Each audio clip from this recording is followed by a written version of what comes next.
espiritual de nuestros estudiantes y también de los profesores que han guiado este camino. Quiero en este momento transmitir la importancia de este hito y también el espacio como comunidad que nos reúne acá. Estamos acá como profesores y estudiantes, pero como comunidad intelectual y espiritual que cultivamos la historia, la investigación rigurosa, la disciplina, la ética profesional, y es un espacio también para compartir. Hoy es especial para todos ellos y quiero dar la bienvenida al profesor Sigfrido Vázquez por acompañarnos, tener la gentileza, y también a todos los profesores y estudiantes presentes. Sean bienvenidos y mucho éxito en todas las presentaciones. Muchas gracias.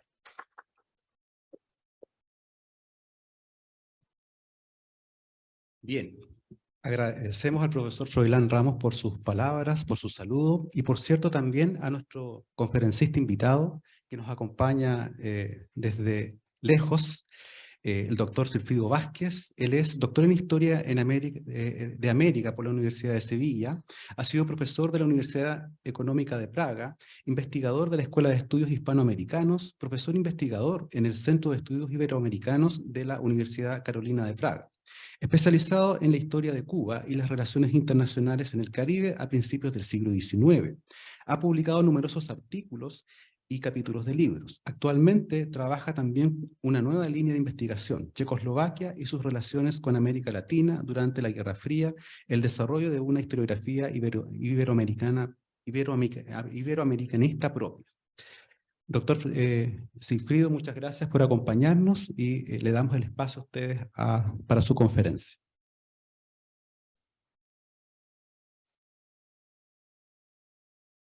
No sé si se escucha. Creo que hay un problema con la conexión. Vamos a esperar, son cosas que ocurren con esto de la tecnología. Igual está lejos, entonces. Ahí va a entrar de nuevo. Ahí sí, perfecto. Perdón, se debió caer. Ahí sí. Profesor, tiene la palabra.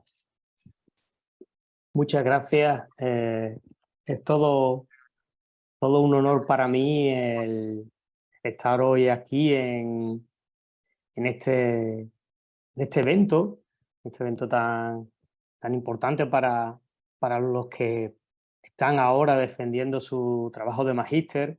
Es podemos decir, uno de esos Rubicón que nos toca pasar a todos los investigadores, y me parece que para mí es todo un honor. Agradezco tanto a las autoridades como especialmente a Froilán Ramos, que ha sido la persona que ha pensado en mí para participar en este evento. Quiero dar las gracias vivamente, porque sé que es un momento muy importante para los alumnos. Y bueno, espero con mi pequeña disertación, mi corta disertación, bueno, dar solo un ejemplo de las opciones que se nos abre cuando nos dedicamos a la historia. Como han podido ver por la presentación en mi currículum, he tenido una trayectoria que ha tenido diferentes fases y bueno, vengo aquí a hablarles quizá de la última o la penúltima, porque realmente ya me encuentro trabajando en otros nuevos aspectos, en otros nuevos campos, pero bueno, es también para que quizás sirva mi ejemplo a los alumnos para que en el futuro piensen que nosotros estamos facultados, tenemos un oficio que es el de historiar, el de hacer historia, en el que lo fundamental es tener una buena metodología, conocerla, habernos formado suficientemente para después desarrollarla realmente en aquel campo en el que sea necesario. Como han visto ustedes por mi currículum, empecé trabajando Cuba en el siglo XIX, y miren ustedes que vengo ahora a hablarles sobre la historiografía checoslovaca durante la Guerra Fría. Y bueno, esto en gran parte tuvo que ver con la formación que me dieron mis profesores, que me permitió adquirir un método, una forma de trabajo. Y realmente después lo que ocurre es que hay que adaptarla a las circunstancias, y bueno, en este caso voy a hablarles de mi experiencia o de los resultados de mi investigación en torno al iberoamericanismo checoslovaco. ¿Qué importancia tiene o qué ¿por qué hoy ustedes pueden dedicar este magnífico, importante tiempo a escucharme a mí? Porque creo que es importante. Bueno, que lo diga yo igual está un poco feo, pero igual habría que pensarse por qué el profesor Froilán Ramos pensó quizás que esto podría ser interesante para vosotros o para ustedes. Pues la razón puede estar en que en Checoslovaquia, durante la Guerra Fría, en unas circunstancias políticas, sociales, económicas muy particulares, marcadas por un contexto internacional, como bien sabemos, de conflictos de bloques, de ideologías, de concepciones del mundo, en definitiva, se desarrolló una historia de América o unos estudios americanistas en un país que no tenía en apariencia un vínculo histórico con esta o esa parte del mundo, como era América, y que sin embargo alcanzó unas cotas bastante significativas, a tal punto que varios de sus investigadores, un grupo bastante importante, adquirieron una fama y un reconocimiento internacional significativo a finales del periodo de estudio, como es de la Guerra Fría, y que lo siguieron manteniendo, que quizás también lo más interesante, una vez que acabó la Guerra Fría, que cayó el muro de Berlín, que Checoslovaquia adquirió o pasó podemos decir, al campo de la democracia, y que también, bueno, incluso después de la ruptura del país, pues siguió trabajando en este campo. Hay que señalar que a día de hoy hay unos importantes núcleos americanistas en República Checa, con importantes investigadores que siguen trabajando este tema y que son reconocidos a nivel mundial. Y bueno, pues esto tenía también su historia, ¿no? Es cierto que me acerco a ello quizá un poco por una doble vertiente, como señalo en mi libro, que casualmente, bueno, como dijo el otro, también me aprovecho, mi nuevo, es el libro que me trae aquí a hablarles a ustedes ahora, que se llama Puentes antes que muros, Iberoamericanismo checoslovaco durante la Guerra Fría. Pues en su capítulo introductorio explico de manera general por qué alguien, un investigador, debe dedicar tiempo a leerlo o puede serle interesante. Primero es porque me parecía que como objeto de estudio era importante saber cómo un investigador español, sevillano como yo, acababa dando clases en Praga, ¿no? Me parecía que de por sí ya era un hecho histórico, aunque sea un poco extraño, ¿qué me había llevado, qué hechos en la historia me habían llevado a mí a dar clases en Praga, ¿no? Y eso me hizo investigar y profundizar en la historia del centro en el que estaba trabajando, el Centro de Estudios Iberoamericanos, cómo se había formado, qué importancia había tenido dentro de la universidad y, podemos decir, cómo se habían ido desarrollando sus investigaciones, cuál era su línea historiográfica principal. Bueno, en realidad, pues lo que hubiéramos hecho en cualquier otro caso, pero me tocó en este caso en primera persona. Esto evidentemente lastra de alguna manera mi trabajo, porque cuando uno tiene un trato personal y directo con el objeto de estudio, pues al final podemos decir que está un poco contaminado. ¿Cómo he podido, podemos decir, llegar a unas conclusiones que puedan ser válidas y que vayan más allá de la simple, podemos decir, obra de memoria o ahora tan importantes estudios, por ejemplo, o tan importantes producciones como la de la literatura del yo, ¿no? El personalismo en la historia? Pues a través de la metodología. A mi trabajo de investigación pues le apliqué las metodologías que fui aprendiendo durante mis años de carrera y algunas otras nuevas que fui necesitando, porque por ejemplo, especializado como estaba en época colonial, pues por ejemplo no tenía que lidiar, como yo digo, con protagonistas que estuviesen vivos. Y eso pues tiene sus dificultades, porque la persona a la que investigas pues está viva y puede por lo tanto mostrar su favor o ponerse en contra del trabajo de investigación, pero a la vez es una fuente de información de primera mano y, por ejemplo, me obligó a desarrollar técnicas desde el punto de la etnohistoria, la antropología, cercana sobre todo a la entrevista, al estudio de las fuentes vivas. Es decir, bueno, me llevó a una serie de cuestiones interesantes. Por otra parte, decidí organizar el trabajo en varias líneas, porque me parecía que, por un lado, era muy importante conocer el desarrollo institucional del americanismo en Checoslovaquia, por otra parte, creo que es fundamental hacer historias de vida. Creo que una de las cuestiones que solemos olvidar los historiadores, o por lo menos no es lo más común, es que los propios historiadores somos factores dentro del proceso histórico. Y quise investigar en qué medida los historiadores que habían trabajado en las universidades checoslovacas y también en centros de investigación habían sido partícipes de la propia vida, del desarrollo de los acontecimientos en el periodo histórico que les había tocado vivir, como nos pasa a nosotros mismos, ¿no? Que quizás, bueno, nos dejamos llevar un poco por las circunstancias en las que vivimos, pero en el fondo somos actores de nuestra propia sociedad, en este caso desde nuestro espacio, que es el ámbito académico y científico, pero en el fondo también somos actores. Bueno, y me quise acercar de esa manera.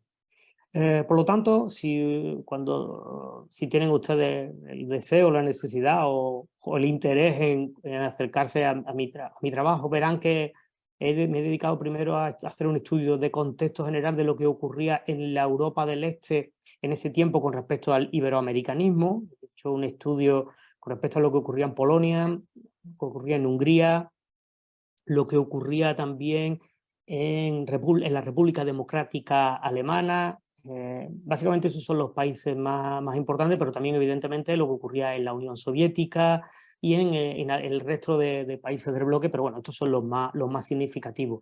Tratando por una parte de ver si había unas líneas comunes, que las había, sobre todo, por ejemplo, la mayor parte de los iberoamericanistas, los que se dedican a la historia de América, son a la vez especialistas en historia de España y entienden la historia de América desde el punto de vista de las relaciones imperiales y cómo las relaciones imperiales afectaron a Centro Europa, fundamentalmente, podemos decir, a través de la llegada de la plata americana, que sirve para financiar las diferentes políticas imperiales, sobre todo en el caso de que yo trabajé, las políticas de los Habsburgo, pero como también esas mismas políticas pues influyeron en periodos tan convulsos como la Guerra de los 30 años.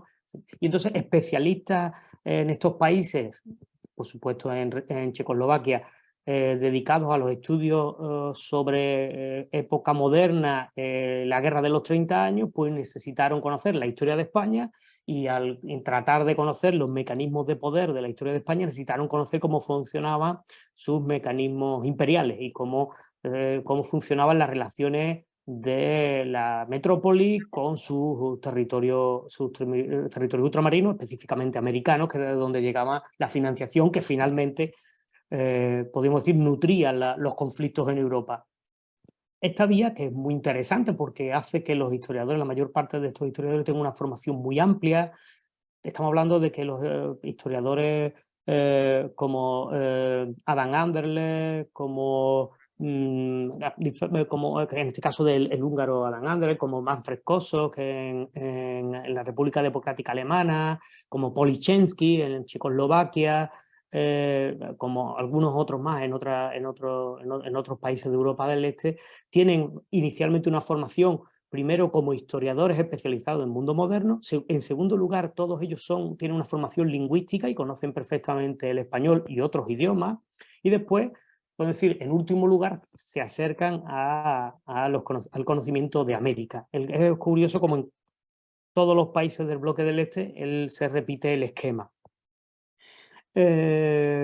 También se señala un dato interesante y es como los estudios sobre América se van a potenciar y podemos decir van a crecer de manera clara a partir de la Revolución Cubana. La Revolución Cubana es un hito muy significativo, como podemos entender, para el bloque del Este, por su ideología, por su componente político, en el que el desarrollo de una revolución, en principio nacionalista y finalmente de corte socialista en Cuba, pues atrae la atención de las autoridades políticas del bloque del Este, y eso obliga a que haya un intenso interés por el conocimiento de lo que ocurrió en América. Entre otras cuestiones porque había un gran vacío de conocimiento al respecto de la realidad americana en el mundo, en la Europa del Este, centro-este, la Europa del bloque soviético. Y esto va a incentivar la creación de numerosos centros en todos los países, en los países del este, pero fundamentalmente, como hemos señalado, en Hungría, Polonia, República Democrática Alemana y Checoslovaquia, ya digo, incluida la Unión Soviética. Y ahora que ya digo que con este panorama general podemos entender mucho mejor cómo se desarrolla la historiografía iberoamericanista checoslovaca, porque responde exactamente a estos parámetros, estos principios que estamos señalando.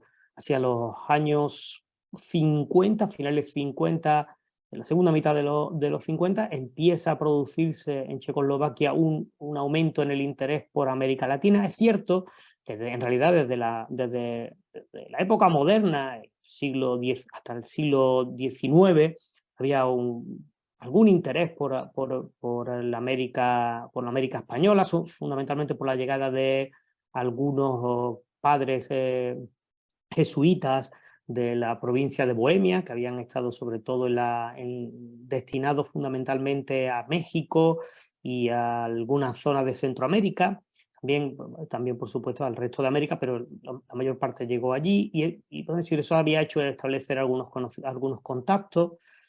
Por supuesto también había habido algún interés con respecto a los estudios ilustrados en el siglo XVIII con respecto al conocimiento del mundo, pues la llegada de información acerca de América, y en el siglo XIX, pues un interés muy creciente por la cultura en español en general, sobre todo en un primer momento de la llegada desde España, a lo largo del siglo XX, por la llegada desde la América española.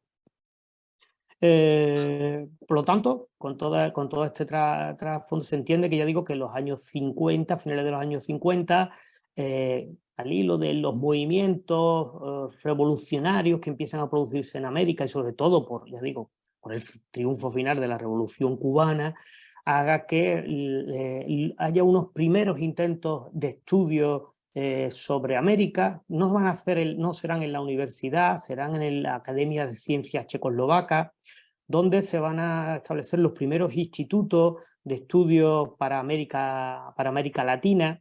Es cierto que mis investigaciones me han llevado a descubrir que una parte de ese intento tiene que ver más con elementos cercanos a cuestiones de espionaje, de servicios secretos, porque se utilizó sobre todo uno de estos centros, el Centro de Estudios Latinoamericanos de la Academia de Ciencias Checoslovaca, se va a utilizar como una vía para conseguir información al otro lado del telón de acero. En este caso hay un investigador, Antonín Gesiniederek, que durante un tiempo fue periodista y después es director como jefe del departamento de historia, no era historiador, ya me hizo levantar sospechas y realicé un estudio sobre él y descubrimos que era un espía que utilizaba la tapadera de ser historiador para poder moverse, por ejemplo, con facilidad por la Alemania federal,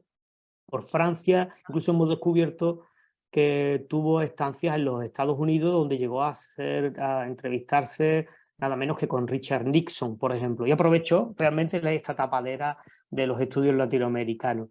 Este primer centro, además, acabó desapareciendo, entre otras cuestiones porque con el fracaso de la Revolución de Terciopelo, este centro había tenido que ver mucho, había estado relacionado con las cuestiones reformistas que hubo en los años 60 y acabó cayendo, y sobre todo, ya digo, porque en realidad era una especie de una tapadera para el espionaje.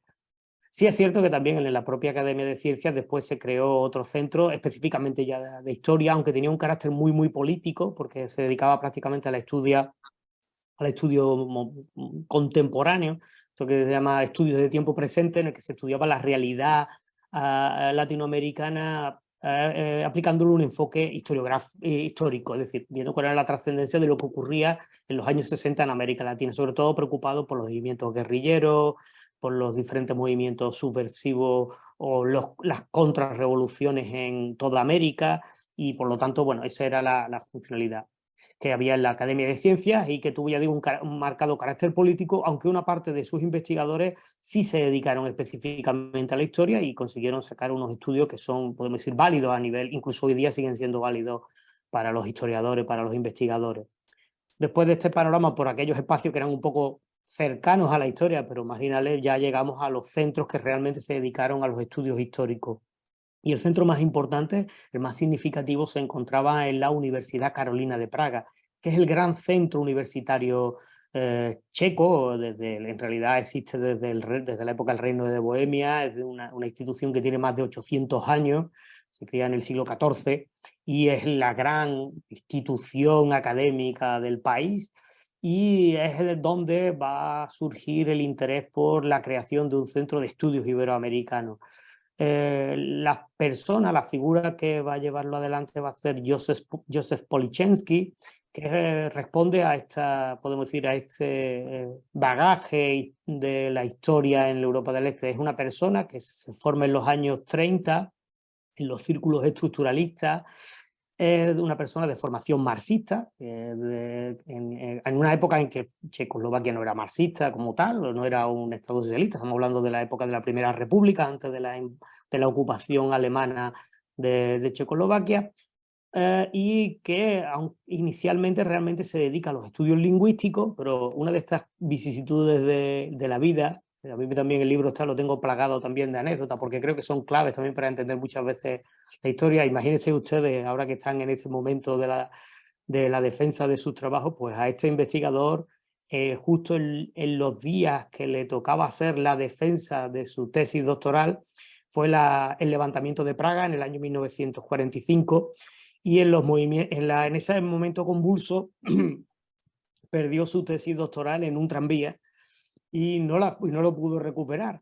Y tuvo que renunciar a defender porque no ocurría como idea, que tenemos copias digitales, se escribía una copia mecanografiada y tenía algunas notas, pero no pudo seguir. Y también estaba haciendo estudios de historia en ese tiempo, y lo que hizo fue terminar una nueva tesis.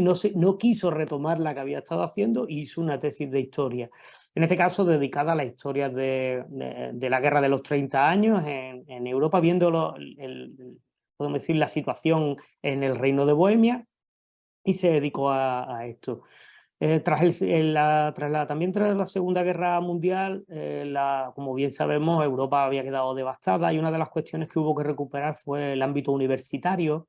Y una parte de los universitarios fueron, podemos decir, llevados a diferentes lugares, a Estados Unidos, a Gran Bretaña, para, podemos decir, reorganizar los estudios académicos. Para reorganizar, por ejemplo, sobre todo fue muy importante en Alemania, donde había quedado devastado hasta los edificios, como bien sabemos. En el caso de Checoslovaquia, una parte de los académicos fueron a Gran Bretaña, y en el caso de Policzynski entró en contacto con el grupo de la historiografía marxista británica, que, como sabemos, es una corriente historiográfica donde está Hobsbawm, Thompson, es decir, podemos decir, este grupo historiográfico clásico, que se distanciaba un poco del marxismo tradicional ruso, mucho más académico, mucho más científico el británico. Por lo tanto, Policzynski está formado más en este marxismo, podemos decir, occidental, más moderno y más científico. Esto va a ser un dato clave, porque cuando se decida realizar sus investigaciones y sus trabajos, pronto va a quedar dentro del organigrama de la universidad checa, cuando se produzca el golpe de Praga del año 48, que es decir, que define a Checoslovaquia como un país comunista. Él va a quedar como un heterodoxo dentro del sistema, que podrá más o menos ir trabajando con cierta normalidad hasta que se produzcan las purgas del año 53, tras la muerte de Stalin, en que se produce una serie podemos decir, de reformas en todo el bloque del Este, y uno de ellos es la búsqueda de los neopositivistas. Quizás hoy se nos queda un poco extraño, pero en aquel ámbito ser positivista era la peor. Hoy día no es que sea algo muy positivo, nunca mejor dicho, pero en aquel tiempo, en ese mundo socialista, pues era lo peor, y a él se le acusó de neopositivista, y consiguió salvar las acusaciones, es decir, consiguió mantenerse en la universidad, pero debió abandonar su campo de investigación. Eso ocurre finalmente en una serie de juicios y demás a finales de los años 50, y él, a finales de los 50, principios de los 60, se ve la obligación de cambiar de campo de estudio, Y en ese momento justo se abre el interés por América Latina. Él conoce el español, es una persona que habla español perfectamente, y la Universidad Checa, podemos decir, incentivada por el Politburó del Partido Comunista Checoslovaco, tiene que dedicarse a los estudios sobre Cuba, y el único especialista que habla bien español, historiador de prestigio y serio, es Polichensky, y deciden que se puede encargar de estos temas. Y se inicia de esa manera los estudios sobre América Latina a través del interés por Cuba, por medio de uno de los historiadores más importantes de ese momento, que ya digo que casualmente había caído un poco en el ostracismo por culpa de podemos decir, sus vínculos occidentales en un momento en el que eso era considerado algo negativo.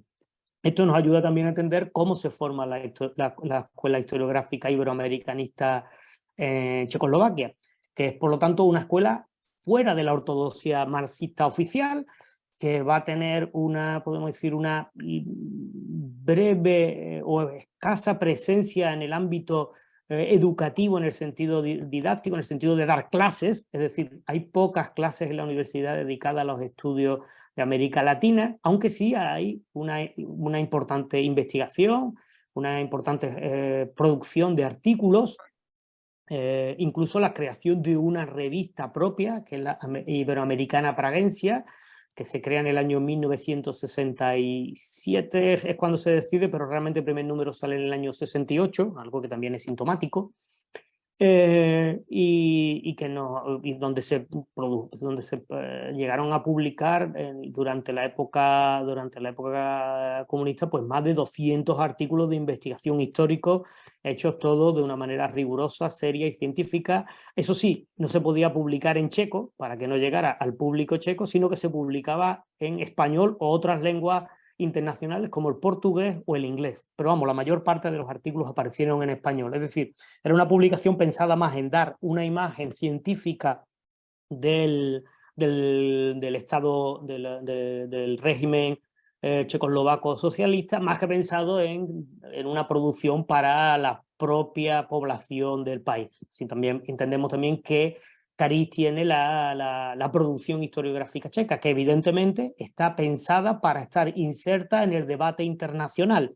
Por lo tanto, responde a parámetros internacionales de conocimiento. Por lo tanto, eso ya solo de por sí nos ayuda a entender la valía y la importancia de los resultados de la producción historiográfica checoslovaca, porque va a responder a los estándares internacionales. Mi libro, como he señalado antes, lo denominé finalmente Puentes antes que muros. Hubo mucha controversia entre editor, entre algunos compañeros, cómo definiríamos el nombre del libro, porque la intención era que quedara algo que fuera representativo. Y finalmente nos quedamos con esta idea, porque una de las cuestiones importantes con respecto a la historiografía iberoamericanista, aquí hablo de la checoslovaca, pero en general de la de todo el bloque del este, fue tender puentes con el mundo occidental. En primer lugar, por supuesto, con países de América Latina directamente, con el caso de México, muy importantes lazos con México, con Argentina, también con Venezuela, con Colombia, con Brasil, sobre todo en aquellos países donde había ciertas comunidades checas ya anteriormente. El caso de Argentina es muy significativo, pero también en Brasil, y creo que incluso también hay alguna comunidad de origen checo en Chile, aunque son muy minoritarias, sobre todo en Argentina. Y esto permitía hacer estudios sobre, por ejemplo, las migraciones checas a diferentes lugares de América Latina, también las relaciones históricas, por ejemplo, la industria checa surtió de armamento a una parte de América Latina, por ejemplo, en los diferentes contendientes de la Guerra del Chaco fueron armados desde las fábricas Skoda. Hoy lo recordamos por los coches, pero inicialmente, y hoy día también, sigue siendo una fábrica de armamento. Bueno, pues, y esto le permitió el establecimiento de toda una serie de investigaciones que además con el tiempo fueron ampliándose, por ejemplo, estudios sobre cuestiones agrarias en México, o por supuesto hubo una dedicación muy específica a la historia de Cuba, con una relación muy particular. Uno de los investigadores más importantes fue Bohumil Bayura, que en este caso no era de la Universidad Carolina, aunque tenía muchos vínculos con la propia Universidad Carolina. Él era investigador de un centro de la Academia de Ciencias Checa. Él va a realizar una estancia de investigación en Cuba para hacer un estudio sobre los fomentos de población blanca. Hay un interés por el estudio sobre políticas, entre comillas, racistas. En ese momento no estaban entendidas como tales, aunque sabemos que finalmente acabarán derivando en esa connotación. Esta persona va a ir a Cuba, ya digo, en principio con una intención puramente investigadora, pero la universidad cubana en formación en ese momento, no la de La Habana, que era una universidad que sí tenía más trascendencia, sino la de Santiago. Cuando conozcan la llegada de este profesor, de este investigador, que conoce una metodología, podemos decir que son bastante modernas, que ya digo, están relacionadas con la historiografía británica, la que se está desarrollando en Francia, en Alemania también, en Estados Unidos, pues va a ser acogida en la Universidad de Santiago, va a ser acogida en la Universidad de Santiago de Cuba y va a ayudar a la creación de la formación de los estudios de licenciatura en la Universidad de Santiago, y trabajando con alumnos que a tiempo serán grandes investigadores o grandes historiadores cubanos. La más famosa de ellas es Olga Portuondo, que es podemos decir, la referencia de la historiografía cubanista en el oriente de la isla. Ya digo que va a trascender los trabajos de estos investigadores checos más allá incluso de su propia frontera. Otro elemento claro es el caso de Joseph Opatny, que es un discípulo de Polichensky también, es un investigador que se doctora justo en el año 1968, en el año 68, justo cuando se está formando el centro, y entra a formar como joven investigador.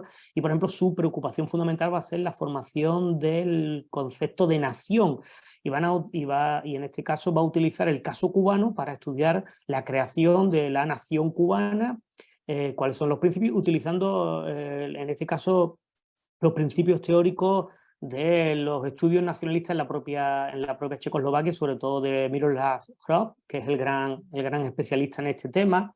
Es una persona de referencia con respecto a la formación de conciencias nacionales en Centro Europa, y va a utilizar los planteamientos teóricos de Hrov, los va a utilizar para el estudio del nacionalismo cubano, y desde luego va a dar unos resultados muy interesantes que, además, en el caso de Cuba, después han sido utilizados de manera paralela para estudios paralelos en el resto de América, porque, como bien sabemos, el caso de la formación de las naciones latinoamericanas es bastante particular, porque, como sabemos, se crean los estados y después se crean las naciones, y por lo tanto hay elementos comunes. Bueno, no sé cuánto, lo que no sé si a los organizadores, si me voy bien de tiempo, creo que ahora llevo como una media hora. Ellos cuando ellos digan, corto simplemente por ir concluyendo. No, vamos bien en los tiempos, profesor. 5 minutos y creo que ya. Perfecto. Pues ya para ir concluyendo, bueno, pues señalar que la producción historiográfica checoslovaca durante la Guerra Fría, como he ido señalando esto, es realmente interesante, es muy importante porque estuvo inserta en los debates internacionales, fue sometida a crítica continua, es decir, que no era una producción, podemos decir, aislada y destinada a un mercado interno, aunque la hubo también. En este caso salió fundamentalmente de la Academia de Ciencias, con un carácter mucho más político, también ha trascendido menos el tiempo.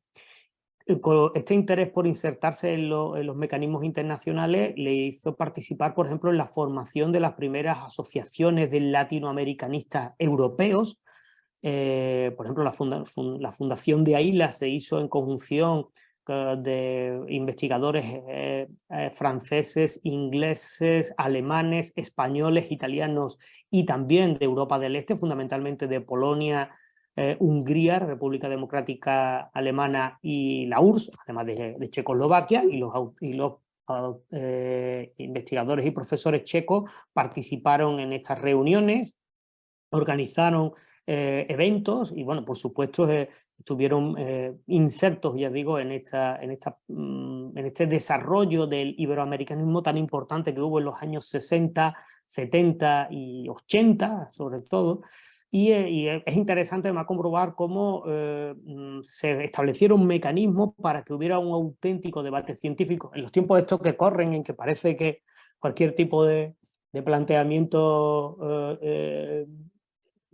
ideológico tiene que ser siempre sectario, es decir, solo nos reunimos con los que piensan como nosotros, es interesante comprobar cómo durante la Guerra Fría, en unos momentos tan extremadamente tensos como aquellos en los que se estuvo al borde de una guerra de exterminio nuclear, pues hubo grupos de académicos y científicos que decidieron saltarse los muros, saltar la barrera, establecer puentes, que era lo que yo, por lo que yo quería, ya he nombrado así el nombre, y sentarse a hablar personas con campos de pensamiento, campos historiográficos, campos ideológicos muy diferentes, pero que tenían un objetivo común, que era aumentar, ampliar los márgenes del conocimiento, en este caso del área latinoamericana. Y es, por ejemplo, muy sorprendente o interesante cómo profesores de la España franquista, en este caso que podríamos entender como personas muy conservadoras, no tenían ningún problema en organizar congresos, en este caso, por ejemplo, en Sevilla, en la ciudad de la que yo provengo, en el año 1970, o sea, en plena época de dictadura, en la que se invitó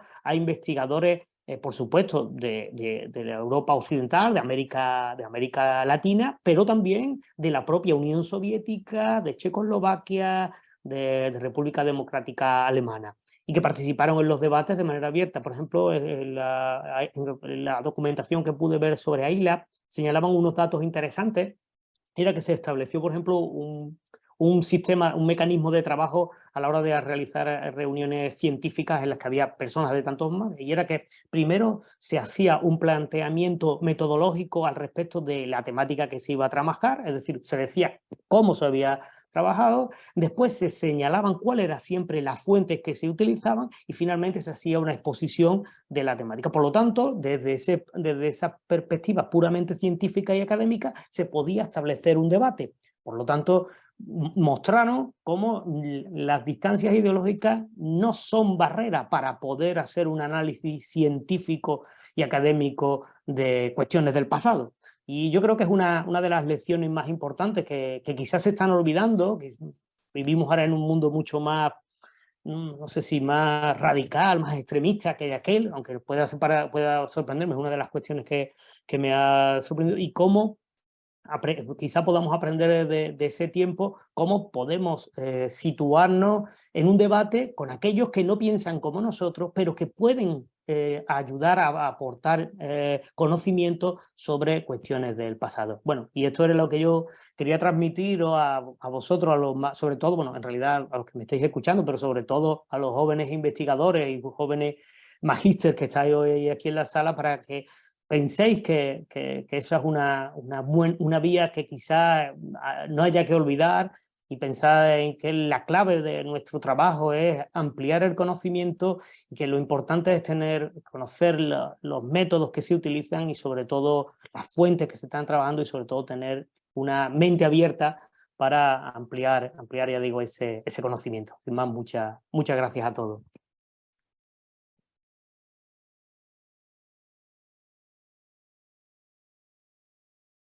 Muchas gracias, profesor Sigfrido, por su presentación. En honor al tiempo, tenemos unos breves espacios de minutos para algunas consultas de parte del público, asistentes. No sé si tenemos estudiantes conectados virtuales también, me parece que no.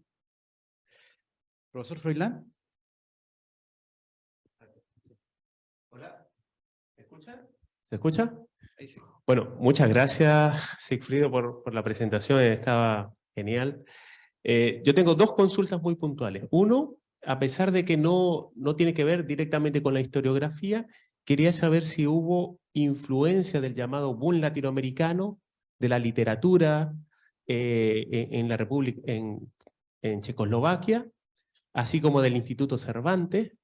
Eso por un lado. Y la otra pregunta es, ¿dónde podemos comprar el libro? ¿Dónde podemos conseguir el nuevo? Bueno, muchas gracias. Muchas gracias, Froilán, muchas gracias. Bueno, la primera parte, te agradezco la pregunta porque, claro, en media hora pues se quedan muchísimas cosas en el tintero, y esto es solo podemos decir, como yo digo, cuando doy una conferencia es como si diera una especie de cuadro impresionista. Son 4 manchurrones que nos podemos cada uno hacer una idea después aproximada. El boom latinoamericano fue muy importante. Fue muy importante porque hubo 4 momentos significativos. Yo he señalado el primero, simplemente porque sirvió de punto de salida.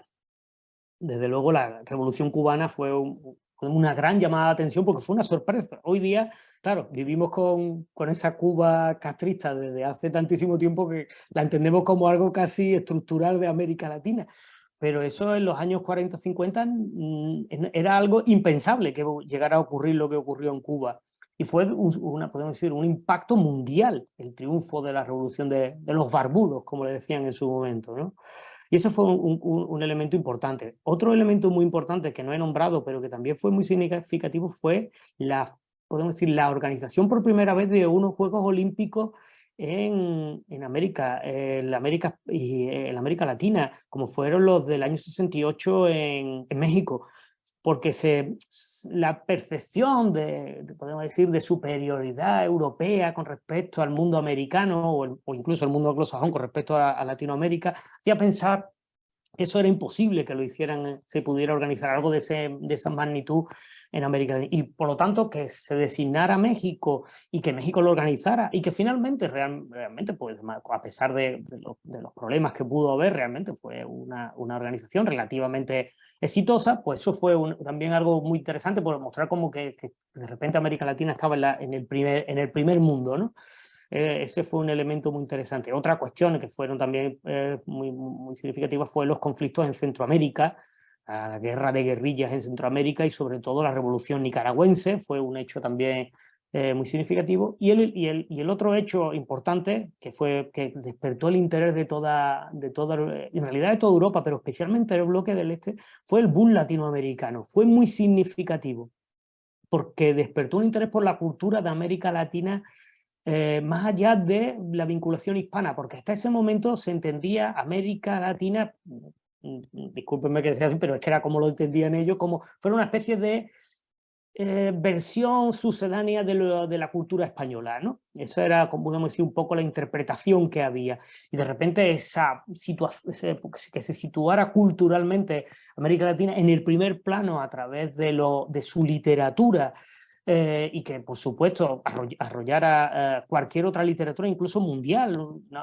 Los años 60 y 70, pero sobre todo los años 80, la literatura latinoamericana es la más importante del mundo, hace que despierte el interés de la sociedad en general por conocer su cultura, su pasado, su historia. Y, por supuesto, esto reforzó a los centros de investigación que se dedicaban a estos temas. Y, por lo tanto, fue muy, muy importante.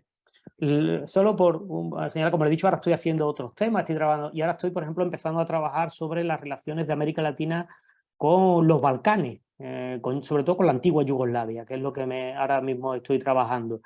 Y curiosamente el elemento fundamental en este caso, más que la Revolución Cubana, fue el boom latinoamericano. Fue ese boom de la literatura latinoamericana fue clave para entender el inicio de un interés. Por eso, por ejemplo, en Yugoslavia es un poco más tardío, porque como bien sabemos, ese boom latinoamericano llega en torno realmente, porque es curioso, porque aunque los libros se publicaron, muchos de ellos se traducían no mucho después en estos países. Realmente es 100 años de soledad y el boom de 100 años de soledad el que va a hacer incluso que haya un poco de retrospectiva y se vuelva a autores de diferentes, aunque se conocía sobre todo aquellos que eran de izquierda, aquellos que, por ejemplo, se me va la cabeza, Dios mío,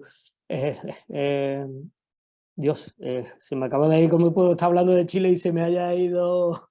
Dios mío, discúlpenme. Sí, son aquí ahora mismo las 4 de la tarde de un viernes y con una semana que mi hijo no ha dormido demasiado bien y mi cabeza, no sé si está... Pero bueno, saben de quién estoy hablando, seguro, no lo que les estoy comentando. Sí, me va a ayudar Froilán, gracias. Quizá Pablo Neruda. Pablo Neruda, gracias, discúlpame. Como ven, le hablo de checoslovaco rarísimo y se me olvida Pablo Neruda.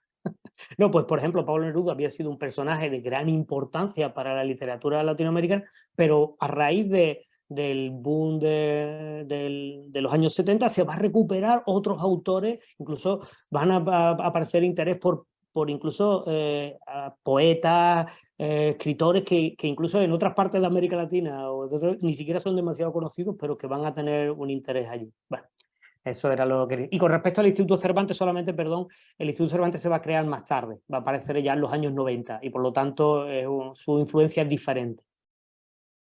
Doctor Vázquez, una pregunta. Gracias por su interesante conferencia.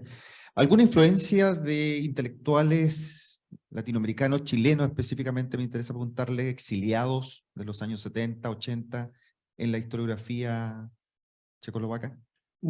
Sí, pues, se me ha pasado decir que, desde luego, Chile fue un elemento muy importante también para la historiografía checa. En este caso hay que entender que especialmente el periodo de Salvador Allende, del gobierno de Salvador Allende, fue visto con mucho interés desde el bloque socialista. Pero aunque pueda parecernos sorprendente, no fue visto de la manera que podríamos imaginar. Para una parte de la élite política checoslovaca y en realidad de casi todo el bloque del este, el socialismo de Allende era demasiado heterodoxo y no era muy bien visto en líneas generales. Desde el punto de vista de la ortodoxia marxista de Moscú y demás. Y aunque nos pueda parecer extraño, no fue tan influyente. Lo que sí es, hay una serie de escritores, ahora mismo estaba intentando recordar si era Fermín Necochea, ahora no recuerdo, varios, en este caso historiadores, los que invitaron desde la Universidad de Santiago de Chile a profesores checos, sobre todo a Joseph Polichensky, que estuvo en Santiago de Chile, creo que en el año 62 o el año 63, hizo una estancia allí en Chile, y fue muy importante la colaboración chilena, ya digo, en este caso estamos hablando, por supuesto, antes de eso, por supuesto, intelectuales de izquierda, y en este caso los historiadores de la Universidad de Santiago de Chile. Y sí, tuvieron influencia. Y por ejemplo, en la época de Salvador, de Allende, por ejemplo, se envían libros para la dotación de las bibliotecas iberoamericanistas, se establecen intercambios. También tiene un papel muy importante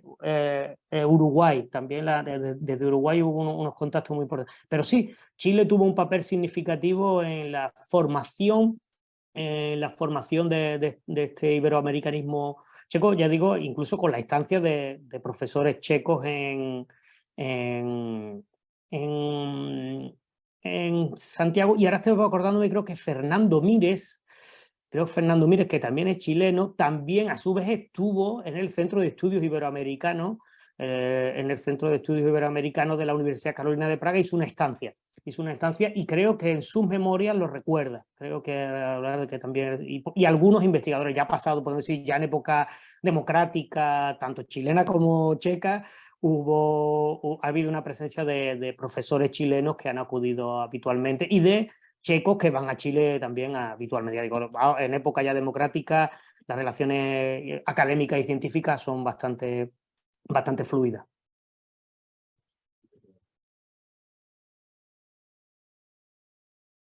Muchas gracias, profesor Sigfrido, por su interesante presentación.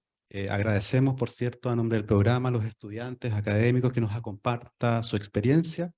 A continuación, entonces, voy a invitar a este estrado al doctor Manuel Ramírez Espíndola, que entregará un saludo al profesor Sigfrido y a los asistentes.